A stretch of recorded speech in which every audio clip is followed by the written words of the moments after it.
नमस्कार, आप देख रहे हैं खबर 100 में हूं आपके साथ राहुल मौर्य। आइए रुख करते हैं इस वक्त की सबसे बड़ी खबरों पर, लेकिन उससे पहले एक नजर हेडलाइंस की ओर।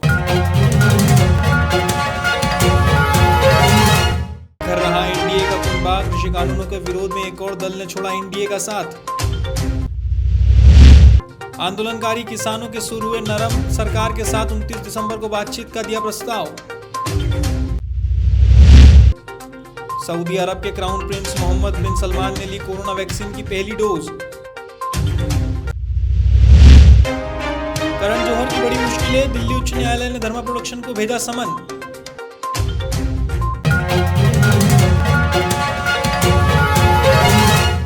ग्वालियर से दिल दहला देने वाला मामला सामने आया है, जहां एक बदमाश ने अपने घर के पास में रहने वाली एक नाबालिग के साथ घर में घुसकर छेड़छाड़ की, जिसके बाद घटना से दुखी होकर पिता ने खुद पर मिट्टी का तेल डालकर आत्महत्या कर ली।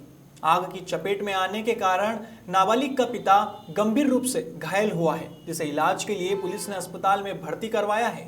साथ ही नाबालिग की शिकायत के चलते पुलिस ने आरोपी को गिरफ्तार किया है और साथ ही मामले में जांच शुरू की है। हाँ, घुसिया होता हम तो सवेरे पाको मोनू नाम है और मैं सवेरे 6 बजे काम पे चली जाती हूँ। कहाँ जाती हूँ मैं? ना के चन्नवली। आती हूँ मैं 4 बजे। फिर मैं तो 4 बजे आई हूँ। अब वो मोड़ी के पतो है ना, मोड़ी के जगह होगा, बाकी छेड़ाछाड़ी करी होगी, मोड़ी बड़बड़ा के उठी होगी कि पापा पापा हैं, तो पापा भगे होंगे हैं, तो वो मोड़ा कूद के तो ना भग का वो तो। अच्छा, वही रहता है वो? हाँ, बगल में ही रहते हैं। ऐसा जे मेरा घर है वो, ऐसा जे बाबा घर है वो मोड़ा को। पुलिस ने पकड़ लिया उसको? हाँ, पकड़ वाला मैंने थाने में ही है। कल हम वो 3 घंटा हम वहीं बैठे रहे तो ना पकड़ नहीं लाता ना। हाँ हाँ, मोहल्ला वाले तो चुपचाप बैठे थे। जो आप उसमें लड़कियों को बैठे गए मोहल्ला में, मोहल्ला वाले का सुनेंगे, अब तुमसे गाड़ी बकेंगे, तुम सुन लेंगे, बुरी बुरी गाड़ी बकेंगे तो तुम तो मारा पिट्टी करेंगे ना। सब मुझे डर लगो तो मैंने अंदर कर दिया, मैंने बात सतारा डाल दिया। मैंने दूध ले चली गई, मैं दूध लेके आई, मैं आग मट्टी को तेल डाल के आग मिली मुई, तो मैंने जल्दी जल्दी तारा डाल खोला, मैंने पानी लाओ, मैंने पानी डाला, मैंने ऊपर से कहूँ ना कहीं पानी मत डालो, वो वो कपड़ा फपड़ा से बुझा दो हैं, तो बस ये बात है। करते क्या है ये? पल्लेदारी करते हैं बोरापुर पे, ये चना भूसी को बोरा उतारते जी। क्या घटना हुई? ये दिनांक 23 तारीख की बात है। सुबह 6 बजे एक लड़की थी, अपने घर में सो रही थी, तो छत के रास्ते से उसका एक पड़ोस में रहने वाला लड़का आया और उसके साथ सोते में छेड़खानी की। लड़की एकदम से जागी और एकदम से चिल्लाई, तो उसके पिता आ गए, जिनको देख के लड़का भाग गया था और उसको भागते हुए उसकी छोटी बहन और पिता ने देख लिया था।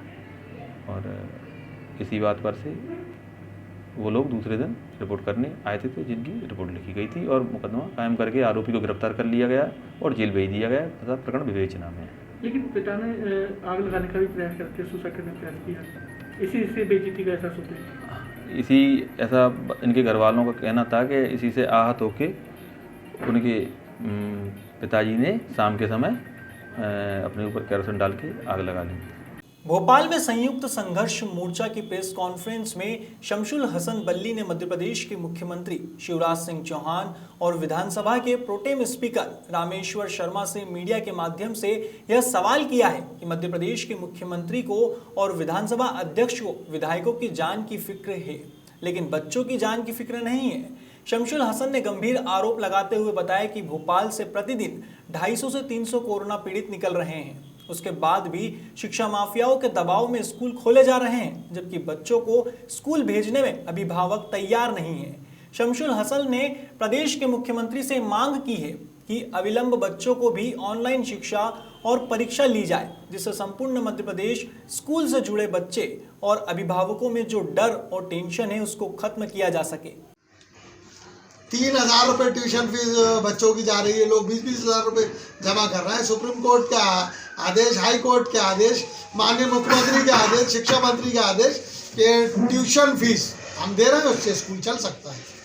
क्या लगता है आपको कि कई बार आप इसके लिए आवेदन भी दे चुके हैं, कलेक्टर को भी आवेदन दिया, उसके बाद भी सुनवाई नहीं हो रही है? क्या नहीं, ये हठधर्मी है, ये मध्य प्रदेश सरकार की हठधर्मी है। मैं माननीय शिक्षा मंत्री जी से, माननीय मुख्यमंत्री जी से, जिले के कलेक्टर साहब से और जिला शिक्षा अधिकारी से बार बार निवेदन कर रहा हूँ।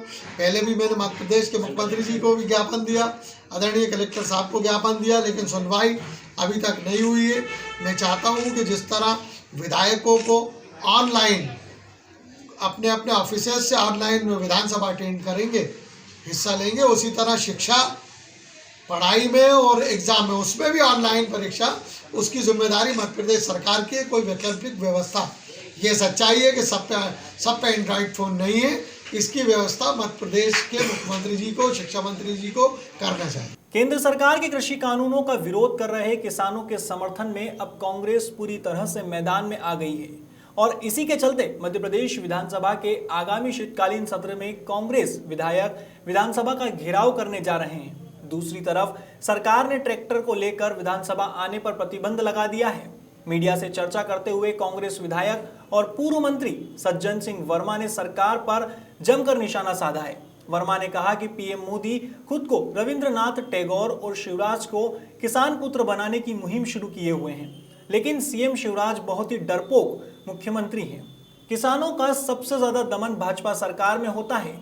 बिजली की दरें भी 2% बढ़ा दी गई है। साथ ही सज्जन सिंह वर्मा ने कहा कि कांग्रेस विधायकों को विधानसभा का घेराव करने से किसी के पिताजी भी नहीं रोक सकते हैं। देश के चौथे स्तंभ का मैं अभिनंदन करता हूं। साथियों, अरुण भाई ने, चूंकि अरुण भाई असली किसान पुत्र स्वर्गीय सुभाष यादव जी के पुत्र हैं, जिन्होंने मध्य प्रदेश के किसानों के लिए इतने बड़े बड़े आंदोलन किए कि इतने बड़े आंदोलन कभी जो सुभाष यादव जी ने खलघाट से लेके भोपाल तक किए। असली किसान पुत्र आदरणीय अरुण यादव जी हैं, लेकिन एक नया उदय हो रहा है मध्य प्रदेश में। नरेंद्र मोदी मार पीट के कैसे भी करके शिवराज को बहुत बड़ा किसान पुत्र बताने की कोशिश कर रहे हैं, उनका चेहरा आगे ला रहे हैं, क्योंकि नरेंद्र मोदी का चेहरा तो बड़ा कुरूप हो गया है। वो पता नहीं कौन सा बाबा बनना चाहते हैं, रविन्द्रनाथ टैगोर बनना चाह रहे हैं, बंगाल का चुनाव से दाढ़ी बढ़ा रहे हैं, बाल बढ़ा रहे हैं नरेंद्र मोदी जी। साथियों, एक डरपोक मुख्यमंत्री के राज्य में हम लोग रहते हैं मध्य प्रदेश में। शिवराज चौहान, विधानसभा का सत्र आप देख लीजिए। मैं दावे से कहता हूँ, जब दिग्विजय सिंह मुख्यमंत्री थे, हम लोग मंत्री थे, 2.5 महीने सत्र चला। पिछला सत्र भी एक दिन में ख़त्म कर दिया। ये सत्र भी इनकी घिनौना षड्यंत्र है बीजेपी का, शिवराज का, स्पीकर का, कि एक दिन में ये सत्र, 3 दिन का नाम दिया है, एक दिन में ये सत्र ख़त्म कर दें। ये बात मैं इसलिए आप साथियों से कह रहा हूँ कि जनहित के मुद्दों से दूर भागने वाली भारतीय जनता पार्टी। पूर्व मंत्री पीसी शर्मा ने विधानसभा को लेकर गंभीर आरोप लगाए हैं। विधानसभा के कर्मचारियों के कोरोना पॉजिटिव आने पर पीसी शर्मा ने कहा कि यह भ्रम फैलाया जा रहा है। केवल एक कर्मचारी पॉजिटिव आया है, बाकी आउटसोर्स के कर्मचारी हैं। पहले 22 दिसंबर से सत्र होना था, पर अब साल के आखिर में सत्र किया जा रहा है। 10 माह में बीजेपी सरकार के समय विधानसभा की कार्यवाही कुल 9 मिनट और 1 घंटे 27 मिनट चली है। साथ ही ट्रैक्टर के भोपाल में प्रवेश रोकने पर पीसी शर्मा ने कहा कि प्रदर्शन करना विपक्ष का अधिकार है, लेकिन यह सरकार संवैधानिक अधिकारों का हनन कर रही है। वहीं विधानसभा सत्र को लेकर उन्होंने स्पष्ट तौर पर कहा कि कांग्रेस की मांग है कि सत्र 7 दिन चले और अध्यक्ष उपाध्यक्ष का निर्वाचन हो। कांग्रेस की जब सरकार थी तो 26 बैठकें हुई और इनने अभी 2 बैठक की हैं। कुल 2 बैठक की 24 से 27 मार्च तक 4 दिन का, उसमें 9 मिनट ड्यूरेशन विधानसभा की बैठक का, केवल 9 मिनट। और दूसरी जो हुई 21 से 23 सितंबर, ये 3 दिन के लिए था सत्र, लेकिन चला 1 घंटा और 27 मिनट। अब अंदाज लगाइए कि ये विधायकों की आवाज को दबाना चाहते हैं, वहाँ पे सेशन करना नहीं चाहते। अध्यक्ष का काम होता है कि जो विपक्ष के विधायक हों या विपक्ष का संरक्षण करें। इनका काम यह है कि विधानसभा जो है उसका संरक्षण करें, बजाय इसके ये सत्ता पक्ष के हिसाब से पूरे के पूरे निर्णय ले रहे हैं। और ये सरकार हुई है अध्यादेश की।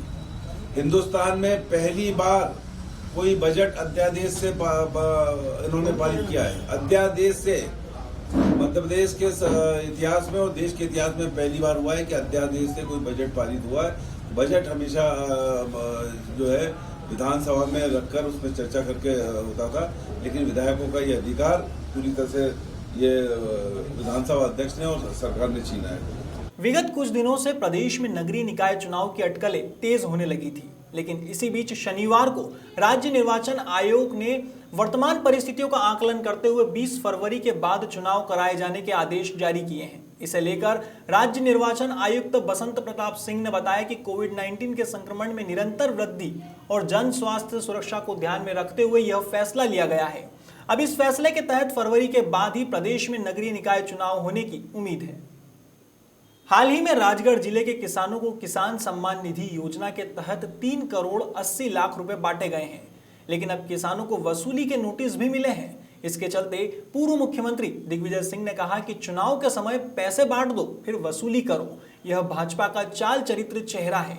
बताया जा रहा है कि मध्य प्रदेश में 6000 से ज्यादा किसानों को सरकारी योजना की राशि वापस देने का नोटिस थमाया गया है। किसानों ने भी वसूली करने वालों पर आरोप लगाया है कि सम्मान निधि से उनके खाते में 8000 रुपए आए थे। अब सरकार ने 10,000 रुपए की वसूली का नोटिस थमाया है। तीनों कानून लाए गए। अभी सीहोर में, रीवा में, अनेक जगह पर लोगों को नोटिस मिले हैं, जबकि वो इनकम टैक्स पे ही नहीं है। उसके बावजूद भी उन्हें नोटिस मिले हैं कि आप 6000 रुपये जो आपने लिए हैं उसके 10,000 रुपये आप वापस करिए। तो ये आदतें बिगाड़ रहे हैं। राजगढ़ में भी 3 करोड़ 80 लाख रुपए के लिए जो किसान थे जिनने सम्मान निधि ली थी पिछले बार 2019 में, उनको रिकवरी के लिए 3 करोड़ 80 लाख रुपए के नोटिस यहाँ पे बांटे गए। बात वही है कि चुनाव के समय पैसे बांट दो और चुनाव जीतने के बाद वसूली करो। ये भारतीय जनता पार्टी का चाल चरित्र चेहरा है। आपने दांडी यात्रा निकाली, शुभारंभ किया है, दांडी यात्रा का शुभारंभ किया है। फिलहाल खबरों में इतना ही। देश और दुनिया की तमाम खबरों के लिए देखते रहिए खबर 100, जनता की बुलंद आवाज।